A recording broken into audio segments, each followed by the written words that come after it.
New at 10. Since the pandemic, Congress has allocated $24 billion toward child care programs through the American Rescue Plan Act.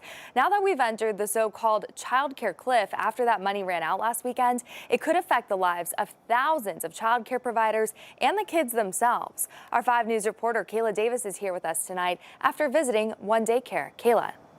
Lex, the Century Foundation, a think tank out of New York City, is predicting that 70,000 childcare centers across America might close because of this change in finances. They estimate that could affect more than 3 million children whose families will need to find a new place to take them or stay home to take care of them. Today, I spoke with a parent and a daycare for special needs children about how it could affect them. Yeah, it could affect us. It could affect us big time. Devin Dunham says her 4-year-old son Noah has thrived at the Friendship Community Care Child Care Center in West Fork since he was an infant. He's enrolled with the help of income-based state funding. But pandemic-related federal funding known as the Child Care Stabilization Grant Program for child care facilities across the country ran out last weekend, leaving many facilities and families in a tough position. I would probably have to be stay at home for good, yeah, and we would struggle for a while. Owner of the center, Renee Philpott, noticed how the temporary pandemic-era funding changed how parents on tight budgets were choosing where to bring their kids for child care services. If these funds disappear, parents wouldn't be able to work, and their children wouldn't get the services that they need. They wouldn't develop like they need to develop.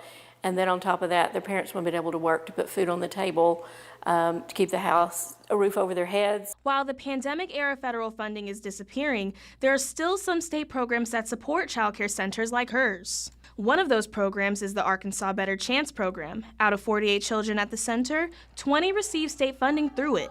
Centers that receive monthly payments through the federal Child Care Stabilization Program, in addition to state funding, will have to make some significant changes. Renee says the federal money was much needed at her center and was put to good use. We've been able to replace all the worn out furniture.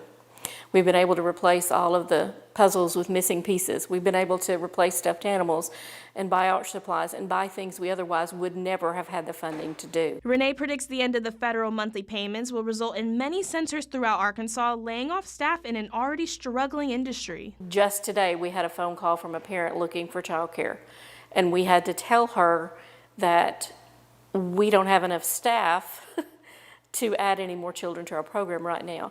And that's only going to get worse if the federal funding disappears. Democrats in the House and Senate proposed a bill to extend that child care stabilization program through the Child Care Stabilization Act. That law would provide an additional $16 billion in funding over the next 5 years. But the law is unlikely to pass in the GOP-controlled House. Covering news where you live, Kayla Davis, 5 News.